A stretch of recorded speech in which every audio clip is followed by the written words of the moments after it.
Gracias, Soto. El ven da Coruña, bueno, ven de Burgos, non? Pero é galego da Coruña, estudou en Santiago de Compostela, en Salamanca, é psicólogo clínico, e está especializado nunha cousa que a min me fascina, non? Que son as cuestións relacionadas ca linguaxe, non? De feito, a súa tese de doutoramento versou sobre como os nenos, fascinante, xa me tarda lela, non? Como os nenos aprenden a falar en galego, nada máis e nada menos, non? Entón, cando el se dedica a investigar unha cousa tan fascinante, non? Como a esa, el fai esa pregunta, bueno, pero isto non estará xa mirado, xa non estudiaría alguén isto?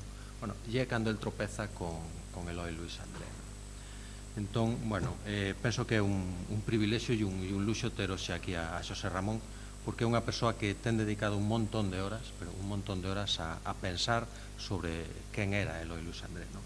E se onte falábamos de que para nós sigue sendo verdade en boa medida de que é un home visto na distancia, non? Un certo descoñecido, pois el pode botar boa luz para tratar de que deixe de ser así, non? E que a partir de hoxe sexa un novo renacemento de Eloi Luis André. Así que moitas grazas.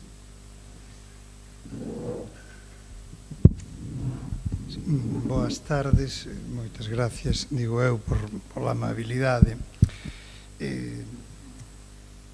Veño cun problema complicado. Desde que me propuseron falar de Eloi, entendín que se trataba de algo distinto de todo o que eu pensara sobre el, porque se trata de algo parecido a resucitar a un morto. Morto, enterrado, esquecido e, sobre todo, que ten unhas biografías que nos fan sospeitar que non hai moitos motivos para desenterrar. A principal das biografías é a de Taboada Chivite, que foi alumno seu, coñeceuno, e o que nos deixa non é unha imaxe para nada interesante. Interesante sí como figura dramática, pero o que nos presenta é a figura dun completo fracasado. De modo que o problema que teño hoxe é explicar por que merece a pena resucitar a Eloi Luis André. Para facer eso vou levar un camiño distinto do que leva Taboada e do que se leva normalmente. Habitualmente fálase da súa biografía e despois pouco ou casi nada da súa obra. Eu vou a facer o contrario. Vou dar un par de ideas biográficas, pero poucas, pero sobre todo vou comenzar falando do que foi o seu legado intelectual e a partir de aí imos ver se se pode entender algo interesante sobre o personaxe. O primeiro punto, entón, é saber por que resucitalo e finalmente concluir se paga a pena o esforzo. Ben, acaba de explicar Miguel como cheguei a Eloi Luis André. É moi fácil dar con el. Calquera persoa que traballe sobre a cultura española do primeiro tercio do século XX acaba encontrando. Sexa a economía, sexa a reforma educativa, sexa a reforma do dereito, sexa a ética, a historia da filosofía, a historia da psicoloxía ou mesmo a política. Aparece por todas partes, porque é un home que escribiu cantidade de cousas e involucrouse nun montón enorme de actividades. E así é fácil, por exemplo, o caso de Alberti, que vai falar do ferrocarril, comeza a investigar sobre a posible liña que debería pasar por Verín e de repente aparece Eloi. No meu caso foi a fala dos nenos. El non traballou exactamente sobre a fala dos nenos, pero sí que traballou sobre o estudio experimental do galego, que é unha cousa descoñecida. E, de feito, ten un mérito, só por ese xa merece a pena facerlle caso un rato. El foi alumno de Wundt, o fundador da psicoloxía moderna, foi alumno del en Leipzig, en Alemania, e ali fixe un traballo experimental onde se estudiaban distintas linguas. Unha delas era o galego, no ano 1910-1911. Un dato descoñecido destas cousas sorprendentes de Eloi que nos fan pensar, vou encontrar aquí un tesouro enorme. Que pasa? Pasa que despois, cando un intenta seguir a trayectoria desa cousa, pode tardar décadas en aparecer unha segunda cousa relacionada coa primeira. No caso do idioma galego, o primeiro é no ano 1911 e o segundo é no 1931, que é cando discute públicamente con Unamuno sobre a oficialidade do galego, que ten unha importancia grande na formación do discurso dos galeguistas sobre a oficialización do galego. En fin, así foi como eu cheguei e comecei a traballar sobre ele. Que me pasou? Pois pasou o que lle pasa a todo o mundo. Comecei a buscar datos sobre a súa vida e encontrei esa historia complicada. Un rapaz do mundo rural, nace en Mourazos, despois pasa a Vilar de Bos, despois estudia en Celanova, despois pasa a Santiago, despois a Salamanca, sempre un estudiante brillante, as mellores notas. En Salamanca o envían cunha beca a París, a Bruselas e a Louvain, en Bélxica. Tamén ali deixa unha bon recordo, porque anos despois o convidan a volver ali a dar unhas conferencias. A parte deste perfil de estudiante fantástico, é un traballador asombroso. Xa dixen que en calquer terreno que un mire hai artigos del, pero desde o primeiro momento, cando está apenas un rapaz en Louvain, comeza a escribir nos periódicos galegos, nos de Salamanca, contando as cousas que lle chaman a atención cando contrapón as universidades europeas e as universidades españolas. Todo isto, co paso dos anos, son centos de artigos, uns 30 libros. Aparte deso, estuvo involucrado nun número grande de institucións, de reformas, como por exemplo a do Ministerio de Fomento, a reforma do bacharelato en España. O sea, participou nun número enorme de cousas. Agora ben, que pasa? Que os seus logros foron moi limitados. A maior parte das grandes realizacións del están no principio da carreira profesional e despois comeza un declive que leva progresivamente a que el se dedique simplemente aos seus alumnos do instituto. El mismo resume o que é o seu recorrido vital dicindo: para los del 98 fui un disidente, para los novecentistas un solitario amargado, para la nueva generación un desconocido. Esta frase lapidaria que el di sobre sí mesmo no ano 1931 resume bastante ese perfil profesional en declive. Resumindo, o que deixa a vida del é perplexidade, porque é unha vida moi intensa, pero ao mesmo tempo unha vida continuamente frustrada. Hai un desequilibrio entre a capacidade, o esforzo e os resultados que obtén. De modo que aí aparece a dúbida: paga a pena continuar con este señor ou deixo aquí a este home e me dedico a outra cousa? Ben, eu encontreime con esa dúbida e de feito deixeino durante un tempo, pero pasou que uns anos despois encontrei outra cousa. Entón volvín a ler as cousas dele. E a segunda vez, que foi cando encontrei o escrito do ano 31, do que falei antes, a polémica con Unamuno, decidíme a ler máis cousas da súa obra. Decidíme porque ele era psicólogo, eu son psicólogo, e os resumes que hai nos libros de psicoloxía sobre el son bastante decepcionantes. Din que era alumno de Wundt e pouco máis. Pero eu encontrome cun montón de libros que se subtitulan Ensayo psicolóxico, conferencias sobre a psicoloxía do povo español, e decidín facer a proba de ler todas estas cousas a ver se había algo que realmente merecese a pena. E aí comezou a sorpresa. Primeiro porque a obra, a pesar de ser inxente, parece programada por Kant. El fai un esquema cando ten 28 anos, é catedrático en Ourense, catedrático de instituto, e entón escribe unha obra que se chama El histrionismo español, que aí fala dunha serie de ideas que vou resumir moi brevemente agora, e dedica o resto da súa vida a ir completando ese esquema.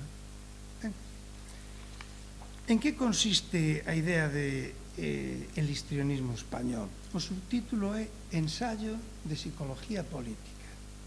Ben, isto no ano 1906 era unha completa novidade en España. Non se facía psicología política en España nese ano. De feito, a psicoloxía non existía en España, había que ir a Alemania ou a outro país de fora, estudiarla. Aquí non existía. Para que vos fagades unha idea, eu estudiei na terceira promoción da Facultade de Psicoloxía de Santiago. Faltaban moitos anos para que aparecese realmente a psicoloxía. En España non se sabía ben o que era a psicoloxía. Era unha cousa que se estudiaba no instituto, que era a ciencia da alma e pouco máis, pero era unha ciencia que aquí, como digo, non insistía. De modo que temos un ensaio de psicoloxía política do ano 1906 escrito por este home. A idea central, parece un pouco filosófica, é a seguinte: para que as persoas e a sociedade funcionen é necesario coñecer a verdade. E a partir desto comeza a facer un razonamento polo que va demostrando que as persoas, cando non coñecen a verdade, non poden identificar ben a realidade, perden a capacidade para actuar con proveito, para participar na sociedade, para ser solidarias e tolerantes, para adaptarse ás situacións e, sobre todo, para formar un proxecto colectivo. A idea é interesantísima. En parte estaba presente nos seus contemporáneos, pero formulada así non. Sobre todo porque está desenvolta posteriormente de modo psicolóxico, que é o máis original. Que é o contrario da verdade? É a mentira. E a mentira ten moitas formas. Unha delas é a que chama mentira civilizada, o ser educado, non dicir todo o que hai na cabeza de un, calar cousas. Pero el dicía que esa non era a forma da mentira española. A forma da mentira española, dicía el, era o histrionismo. Isto é, a actuación como se estivésemos nunha obra de teatro, como se todo fose unha farsa.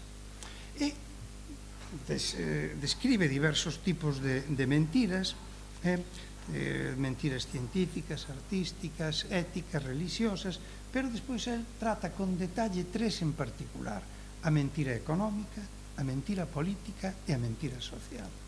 Dá gusto leelo. Todavía hoxe en día dá gusto leelo. Comeza pola mentira económica. Ele era o que levaba, naquel momento, a revista de Economía Hispanoamericana e despois o Financiero Hispanoamericano. Escribía continuamente. É arrollador nese aspecto. Como explica a mentira económica? Di que de todas as mentiras que perxudican o español é a máis arraigada e, sobre todo, a menos coñecida. Isto é, da que non se dá conta a xente. Constituye a maior amenaza, di el, para o funcionamento dos españois. E distingue aspectos educativos, non se prepara os rapaces para funcionar na vida do mercado tal como funcionaba entón, se reprime o rapaz que é inquieto en vez de estimularse a inquietude como busca de cousas novas. Tamén se educa nunha mentalidade de non buscar a superación, senón de conformarse, que é totalmente contraria á economía do mundo no que se vivía. Ten tamén a mentira económica resultados psicolóxicos, cambia o carácter da persona, di el, e favorece o desenvolvemento da pereza, do disfrute irreflexivo, da sobriedade improductiva e, sobre todo, da imprevisión. Realmente fantástico. E a nivel social, súmanse todos os efectos das mentiras, normalmente contadas interesadamente por alguén e recibidas críticamente por unha masa ignorante e cunha enorme proporción de analfabetos. Naquel momento 2/3 partes da poboación española non sabían leer, hai que dicilo.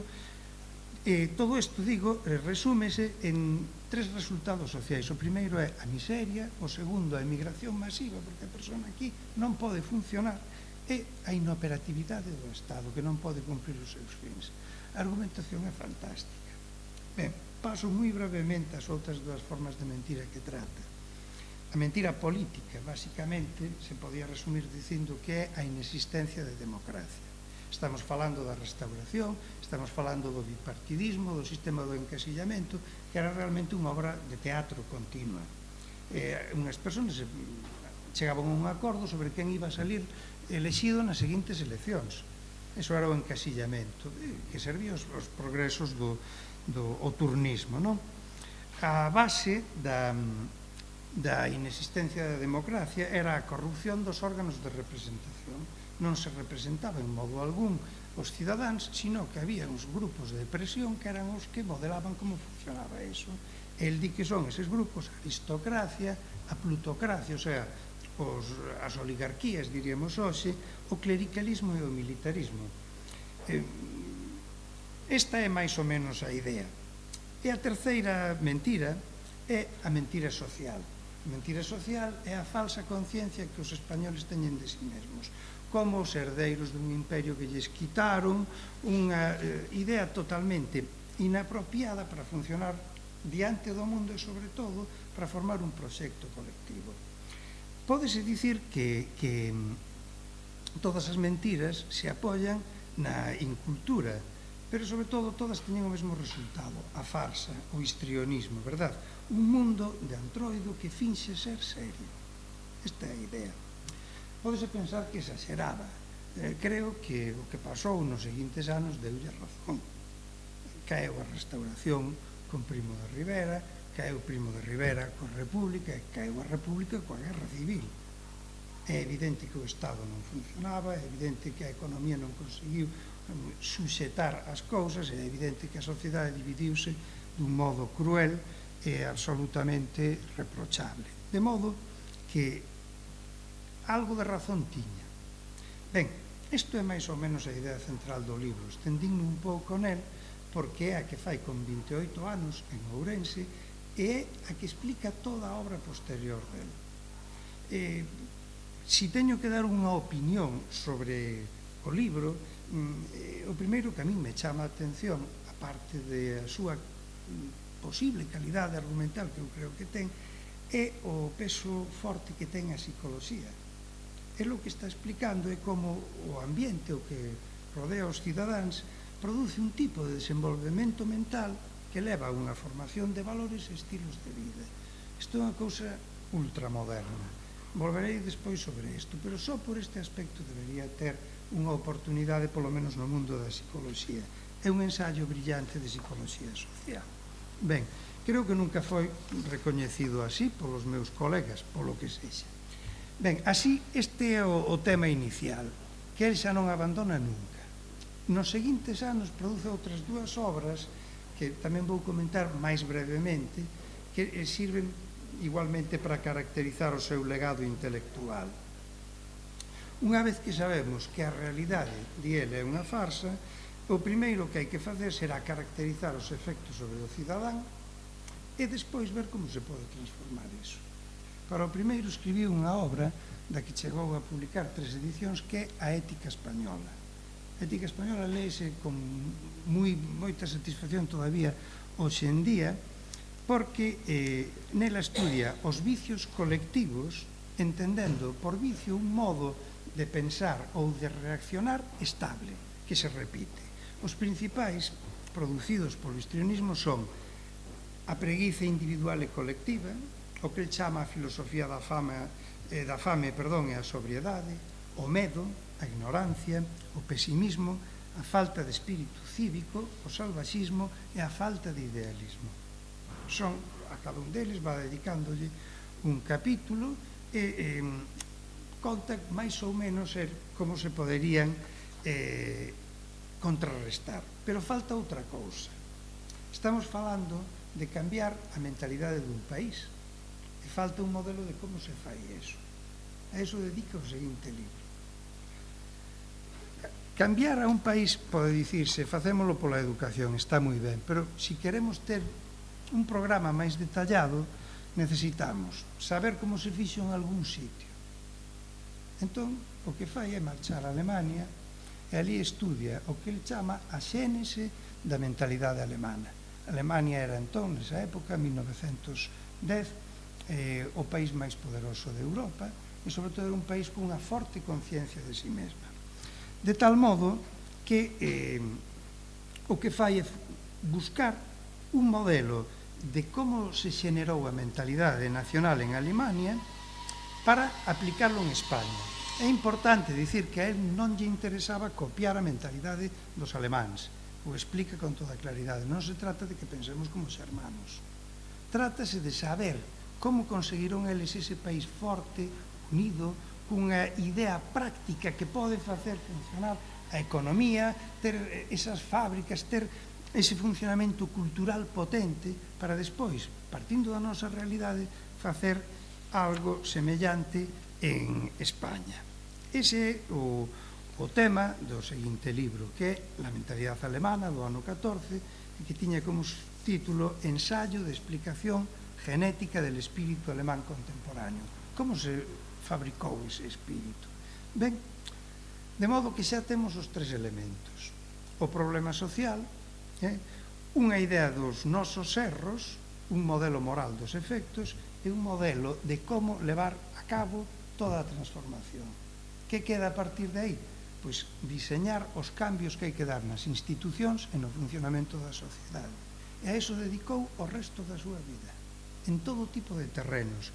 Dúas obras fundamentales para iso son Españolismo e Galleguismo. As dúas do ano 31. Hai outra do ano 33 que se chama Españolismo e Revolución, e que son obras asombrosas polo esforzo que fixo para explicar como había que cambiar cada cousa. En Españolismo, por exemplo, explica, pero con detalles como se fora unha especie de proposta para que o Parlamento tivese en conta, e punto por punto. Explica como reformar o sistema educativo, a xustiza, a economía, o tratamento da ciencia e a técnica. Non son razonamentos, son propostas concretas nas que se nota que el, neses anos, tamén estudiara dereito, era abogado. En galleguismo é unha cousa sorprendente. El solo escribiu máis sobre como desenvolver a autonomía galega que todo o resto xuntos. Explicou as bases da Constitución, as bases da reforma económica de Galicia, o problema da capitalidade, todas esas cousas, el dedicoulles unha serie de temas. É, como digo, o desenvolvemento da idea inicial, levada a cabo desde o ano 1910 ata o ano 1935 que morre. Ben, esta é máis ou menos a idea. Este é o legado intelectual dele. Creo que é un legado realmente interesante por varios aspectos. Primeiro, porque o efecto práctico que tivo toda esta actividade editorial e non recoñecido foi o de unha contribución importante á creación da conciencia cívica española, pero tamén galega. El animou continuamente debates sobre temas importantes tanto a nivel nacional como a nivel galego. En segundo lugar, ten valor filosófico e moral, porque as súas ideas son profundamente optimistas, por un lado, é un home confiado no valor do traballo, da cooperación, do entendemento. Se tivese que resumir cal foi o seu legado filosófico, diría unha serie de frases. A primeira, o pensamento sirve para o encontro do pasado, do presente e do futuro. El o di con outras palabras, pero aparece por todas partes. Cara ao pasado, a mellor actitude é o agradecemento polo que recibimos, pero sin sentirnos comprometidos polos errores que sucederon. Cara ao presente, a actitude continua é a responsabilidade, a participación, o intento de mellorar. E cara ao futuro, o que temos é a ilusión. Isto é o que se desprende do legado intelectual de Eloy. Penso que simplemente por este motivo xa merece a pena facer un pequeno esforzo por recuperar polo menos unha parte da súa obra.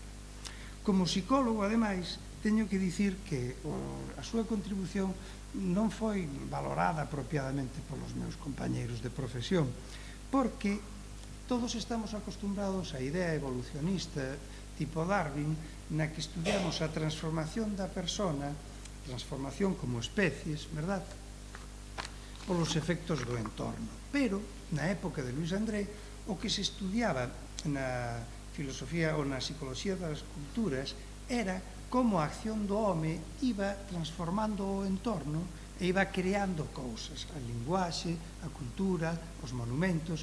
Víase, dese modo, a evolución máis ben como un depósito da actividade humana en estruturas externas. El, en cambio, o que fai é unha cousa distinta. O que el busca é explicar como a persona se ve transformada polo proceso da cultura. Calquera persona que estude psicología recoñecería con asombro ou socioloxía nesto a principal hipótese de Norbert Elias, un dos pensadores máis influentes na actualidade.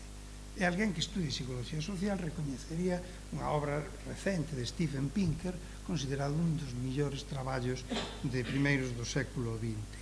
De modo que simplemente esta anticipación no enfoque da transformación evolutiva, non do entorno, sino da persona, é, desde logo, merecedora de maior atención da que digo. Ben, Podemos entón resumir esta primeira parte dicindo que o seu legado intelectual e psicolóxico neste caso merece certo recoñecemento e xa sería un motivo para buscar a resurrección do noso Eloi.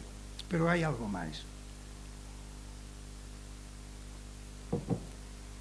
Nos queda o personaxe. Casi que todos os autores que estudian, eu tamén, a Eloi parten de Taboada Chivite, que coñeceu-no, contou coa colaboración da familia, foi alumno seu, en fin, é un autor que ten coñecemento de primeira man. É moi difícil discutir o que di o seu libro, que é unha biografía pequeniña, pero unha preciosidade, magníficamente escrita. Ali o que se consigna é unha vida de fracasado, que é a que fai antipático a Eloi. Pero claro, unha vez que vemos en que consistía o seu ideario, pensamos como foi toda a súa vida, as condicións nas que transcurriu a súa vida, vemos que queda algo que non casa ben coa idea de Chivite. O primeiro punto é por que fixo semellante esforzo intelectual Eloi. El tiña a vida razonablemente resolta. Era un home sin vicios. Non tiña unha vida social pola que tivese que gastar cartos. A súa situación económica foi cómoda ao longo de toda a vida. Ademais, tiña relacións cun número enorme de intelectuais de España e de fora de España. Podía dedicarse ao lucimento como erudito, podía dedicarse á especulación, podía facer mil cousas que lle reportarían un éxito que realmente non conseguiu. Pero non se deixou levar por aí. Para ele o pensamento debía ser unha ferramenta ao servizo da vontade, da voluntad, que servira para transformar a sociedade. É unha idea machacona que repite unha vez tras outra e que realiza. Por que facer isto? Que o levou a esforzarse sin descanso publicando continuamente. A miña idea é que el tiña un sentido férreo dos seus deberes cívicos. Esta é a parte que a mí me cautivou dele. El tiña a conciencia de que podía contribuir a mellorar o funcionamento da sociedade e un afán absolutamente xeneroso e desinteresado de aportar ideas prácticas para incrementar o bienestar da sociedade. Iso é o que me levou a titular esta charla A paixón do civismo.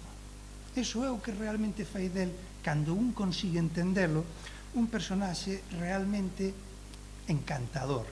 Non é simpático a primeira vista, pero despois acaba cautivando.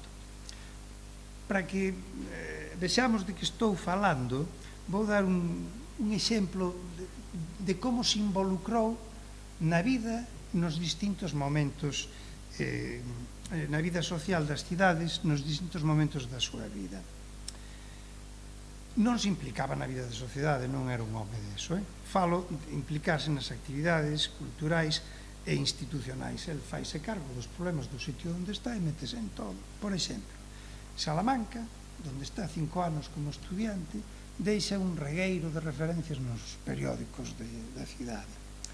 El aparece como membro dunha academia, membro numerario da Academia de Santo Tomás de Aquino, do Colexio de San Esteban, unha historia extraña que está aí metido el, e ali aparecen todas as ceremonias anuais leendo poemas que el mesmo compón.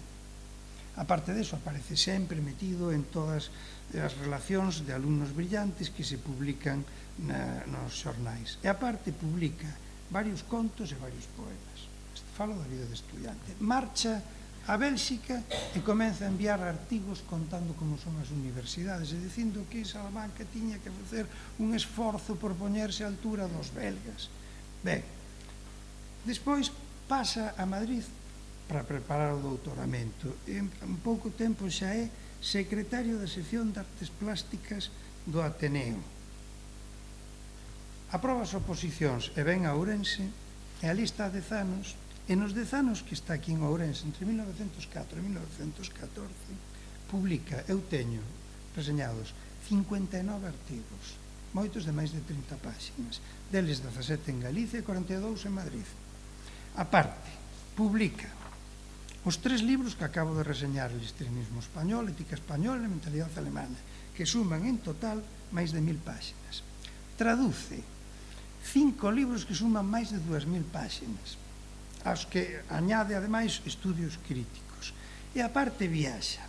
En 1906, por Francia, Bélxica e Italia, comisionado polo Ministerio de Fomento para propoñer como reformar as obras públicas en España.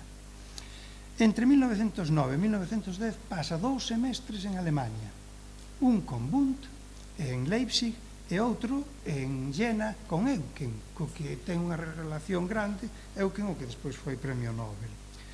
En 1913 viaxa novamente por Europa, por Francia, Bélxica, Alemania, Suiza e tamén por toda España, comisionado polo Ministerio de Instrucción Pública para preparar unha memoria para reformar os institutos de segundo ensino. Ademais, como estaba en Ourense, viaxa polas 4 provincias galegas cos alumnos en distintas ocasións. 2 veces, en 1905 e en 1913, leva os alumnos de Ourense ao Porto. En 1911 viaxa a Bélxica convidado pola Asamblea Valona de Lovén para ler ali un discurso sobre a reforma do ensino. Ademais, en 1914 é invitado do Congreso Internacional de Educación Popular de Leipzig e regresa a Alemania. Aquí, estando en Galicia, participa en Solidaridade Galega. Convírtese despois en Madrid en secretario da sección de música do Ateneo. Participa no Congreso Iberoamericano Pedagóxico Social de 1909. En 1912 promove en Ourense a Asociación Ourensana de Cultura e Acción Social. En ese tempo, ademais, funda o Laboratorio de Psicología do Instituto de Ourense, que é o segundo en antigüidade que hai en España, en 10 anos, que anda máis. É unha nómina asombrosa de realizacións.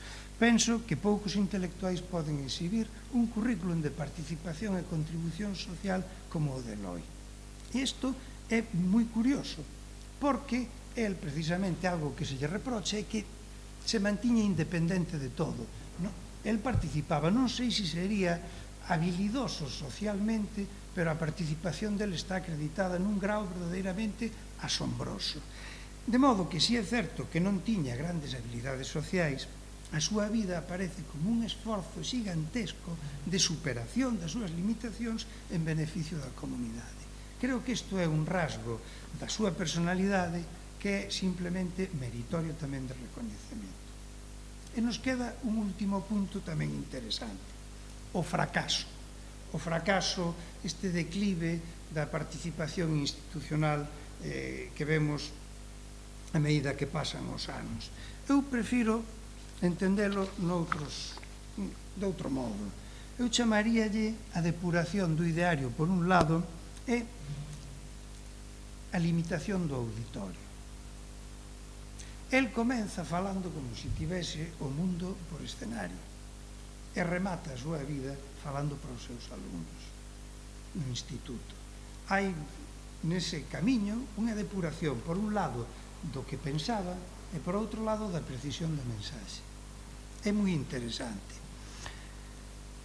Posiblemente algo que se lle reprocha, que é o fracaso no acceso á universidade, tivo algunha relación con esta limitación progresiva do auditorio. Tamén o fracaso da entrada en política. El presentouse ás oposicións ás constituintes do ano 31 e non foi elixido. Pode ser. Sin embargo, o máis curioso é que o seu ideario se mantén totalmente estable. El foise decepcionando, esta é a miña hipótese, do resultado, pero non das súas ideas. O ideario continúa intacto. Temos, de feito, unha constatación de que isto que digo é certo. O último libro que publicou, Revolución, que era como chamaba ela a caída da monarquía, non era unha cousa máis importante que esa, porque ele era un home pacifista. Pois en Revolución temos o texto de varias clases extraordinarias para os seus alumnos do Instituto Cardenal Cisneros de Madrid. El viaxaba por Castilla, entón iba a Villalar dos Comuneros e allí, diante do monumento a los comuneros de Castilla, pronunciaba discurso unhas soflamas para os alumnos. Tamén en Salamanca, tamén en Ávila, tamén en Soria, e temos o texto desas clases. O texto desas clases é Eloi Luís André en estado puro, é o mesmo ideario, é a idea da superación da situación de parálise de España a través do traballo, da confianza no futuro, na modificación das institucións, a transformación pacífica, é o mesmo ideario de sempre. De modo que el continuaba traballando nas súas ideas cando el xa proclamara o seu fracaso varios anos antes. Fracasou co auditorio, como digo, pero el seguiu facendo exactamente o mesmo que facía, dicindo o mesmo que dicía, é a fidelidade aos ideais. O auditorio final eran os rapaces, sí, pero eso xa estaba no primeiro libro. O histrionismo español está dedicado aos seus alumnos do Instituto de Ourense. Tardou tempo en darse conta de que o que dicía era verdade, pero finalmente foi o que se dedicou.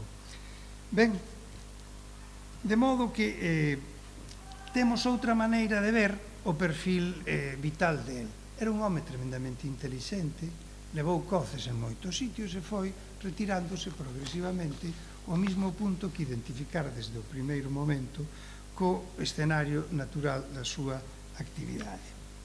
Nos queda, entón, unha vez chegado aquí, pensar se realmente este personaxe que se supera enormemente a base de esforzo merece ou non merece ser revivido. A miña conclusión neste punto é tamén que sí, que o seu exemplo é válido hoxe en día. Pero ainda me queda un punto máis de por que creo que esta operación é interesante. O último punto é como explicar todo o que fixo. De onde lle veñen as ideas iniciais, as que están no núcleo e permanecen toda a vida. Isto é o máis interesante. Por casualidade, non hai moito tempo conseguín o manual de psicoloxía que estudiou no Instituto de Ourense. Non o mismo del, un exemplar do manual do profesor Sieiro que lle deu a matrícula. E resulta que no manual de Sieiro está claramente expresada grande parte do ideario, polo menos o núcleo básico. Ademais, Sieiro foi un personaxe moi curioso. Pasoulle parte das ideas, pero tamén deulle un modelo de actuación, que foi o que seguiu toda a vida Eloi. Por exemplo, as ideas que lle ensinou Sieiro. O obxectivo del, dicía o seu profesor, era influir na xuventude. A segunda era a psicoloxía e a base da filosofía. A filosofía, decía él, era amor ao saber, e o amor ao saber como unha operación da persona é o que convirte a psicoloxía na clave da filosofía. Isto, non sei se hai por aí nos cartéis, o sello que ponía Eloi, ali sí que se ve, en galeguismo fora, el imprimía nos libros a partir dos anos 20 un home sementando, e debaixo as palabras amor, ciencia, traballo. Esta idea, primeiro é o amor, que é o que produce o saber, despois o saber, cando é filtrado pola voluntade, é o que produce o traballo. Isto deulle Sieiro tamén. Ben, pero ademais Sieiro foi un personaxe involucrado na vida cívica de Ourense. Foi, por facer unha pequena relación, a parte de catedrático do Instituto de Ourense, director tamén do Instituto, foi socio fundador da Academia de Xurisprudencia de Ourense, vocal da Comisión de Estatística e Censo, membro da Real Sociedade Económica Matritense, director del ECO del Liceo, colaborador dun número grande de periódicos, en fin, era o modelo humano apropiado para unha persona tan traballadora como era Eloi. A que nos leva isto? A que Eloi Luís André é un personaxe curioso, formado na mentalidade e na vida de Ourense. Despois complementouse co que aprendeu no resto do mundo, pero o núcleo xa o levaba daqui. E unha última reflexión que ten que ver con Verín. Vamos a ver. Cando Eloi propón as súas medidas de corrección, medidas pacíficas, medidas lentas, medidas de transformación progresiva, é unha especie de espírito de balneario. El fala sempre dunha cura pouco a pouco, non traumática. E cando el fala do mundo, como da sociedade española, como farsa, é difícil non pensar no espírito de Antroido. Isto, de certo modo, as dúas claves da súa obra son verinenses. Desde este punto de vista, penso que os verinenses podedes estar orgullosos do voso concidadán e resucitalo con tranquilidade. Paga a pena. Este é o que quería contarvos. Moitas gracias.